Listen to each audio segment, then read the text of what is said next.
அஸ்ஸலாமு அலைக்கும் வரஹ்மத்துல்லாஹி வபரகாத்துஹு. சுவையான காஜு கத்திரி பிஸ்கெட் எப்படி செய்கிறதுன்னு பார்க்கலாம் வாங்க. ரொம்ப சாஃப்டாகவும் கிறிஸ்பியாகவும் டேஸ்டியாகவும் இருக்கும். இது ஹெல்த்தியாகவும் இருக்கும். இதில் தேவையில்லாத பார்த்திங்கன்னா மைதா மாவும் சுகரும் தான். மற்றபடி எல்லாமே தேவையான உடம்புக்கு ஆரோக்கியமான ஹெல்த்தியான ஃபுட்டு தான்.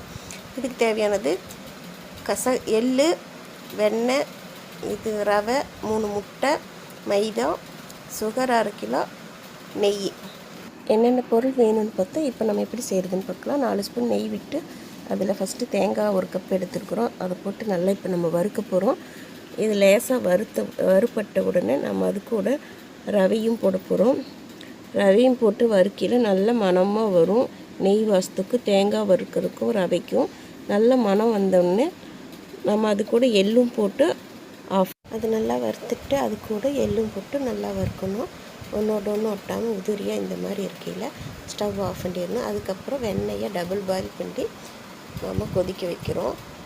இது கொதிச்சுட்டு அந்த வெண்ணெய் உருகண்ணையும் 3 முட்டை ஊற்றி அது கூட அந்த வெண்ணெயும் போட்டு நல்லா கலக்கிறோம். இது கலக்கிலேயே சுகர் பொடி வண்டி 1/2 கிலோக்கு 1/2 கிலோ சுகர் அது பொடி பண்ணி இப்போ நம்ம அதையும் அதில் போட்டு நல்லா கலக்கிறோம். இது நல்லா கலக்கினதுக்கப்புறம் கீழே நம்ம வறுத்து வச்ச தேங்காய் ரவை அதையும் போட்டு இதில் போட்டு நல்லா கலக்கிறோம். அதையும் போட்டு நல்லா கலக்கிட்டு அதுக்கப்புறம் 1/2 கிலோ மைதா மாவு நம்ம போடுறோம். இது போடுங்க. இதையும் போட்டு நல்லா கலக்கிட்டு நம்ம 1/2 கிலோ மைதா மாவும் போட்டு கலக்கலாம். இப்போ நம்ம 1/2 கிலோ மைதா மாவு போட்டு நல்லா பிணைஞ்சு ஒரு சொட்டு தண்ணி கூட ஊற்றாமல் இதுலேயே சரியாக போயிடும்.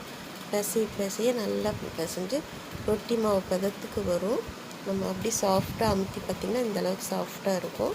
இது எனக்கு 4 உருண்டை வந்திருக்குது. இந்த 4 உருண்டையும் நம்ம ரொட்டினை ஒத்த மாதிரி நவுத்தி இந்த மாதிரி கட் பண்ணுறோம். காஜு கத்திரி இந்த டிசைனில் நம்ம கட் பண்ணுறோம். உங்களுக்கு எந்த டிசைன் வேணுனாலும் கட் பண்ணிக்கிங்க. நம்ம இந்த டிசைனில் கட் பண்ணுறோம். இதில் ஒரு உருண்டை அளவு பண்ணு, இன்னொன்று ரவுண்ட் ஷேப்பில் பண்ணு. இப்போ நம்ம எண்ணெயில் போட்டு பொரித்து இந்த மாதிரி எடுத்துக்கலாம். நான் எண்ணெயில் பொரிக்கையில் கரண்ட்டு போயிடுச்சு, அதனால் நான் வீடியோ எடுக்கலை. எண்ணெயில் போட்டு இந்தளவுக்கு பொன்னிறமாக பொரித்து எடுத்தோம்னா பிஸ்கெட் ரெடி. சுவையான டேஸ்டியான பிஸ்கெட். இந்த வீடியோ பிடிச்சிருந்தா லைக் பண்ணுங்கள், ஷேர் பண்ணுங்கள், கமெண்ட் பண்ணுங்கள். மறக்காமல் சப்ஸ்கிரைப் பண்ணுங்கள். அஸ்ஸலாமு அலைக்கும்.